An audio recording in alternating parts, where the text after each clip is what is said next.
have thought about the way that citizen science participation can affect individual participants in the ways that,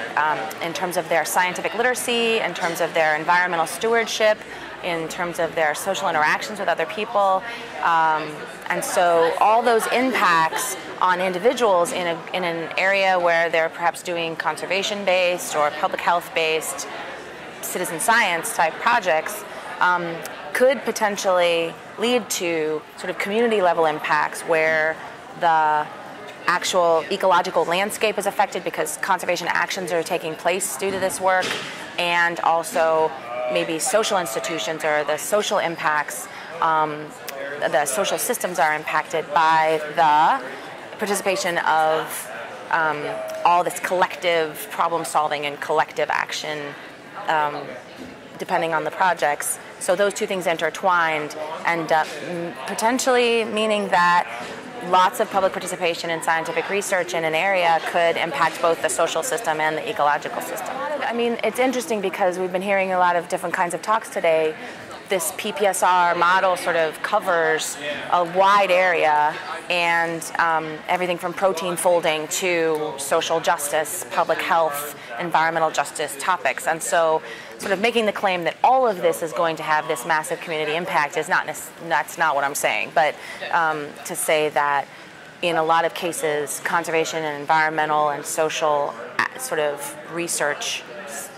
social participation in scientific research could lead to some social justice actions, yeah. There are some people that are saying, you know, actually it's all about the social justice aspects, and if the people that are participating are not getting something out of it, they won't participate, right? The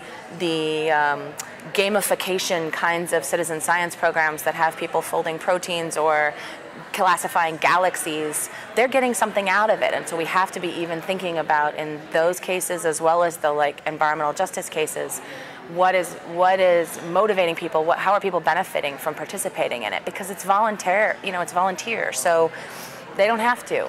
you know, it's definitely important, I think, for anybody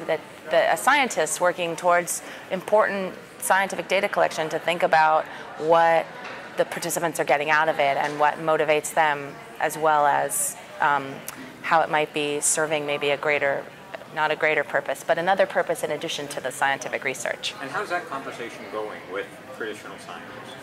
Well, it depends on who you talk to, right? I mean, we've heard today, and probably for the whole 2 days, we're going to hear from the people that are the scientists that are really on board and have found ways to make this work. And nobody thinks it's a panacea to have public participation across the landscape in all projects, but thinking really thoughtfully about projects where it is appropriate to have massive spatial or temporal data collected by volunteers, or really intensive public health data collected by a Latino community and a farm worker community. It's those sorts of things are appealing to a lot of scientists that have figured out how to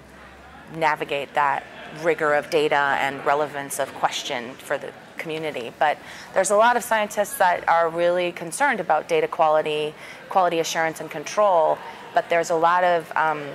are a lot of tools and strategies that people will talk about this weekend that are ways to assure that the data quality is high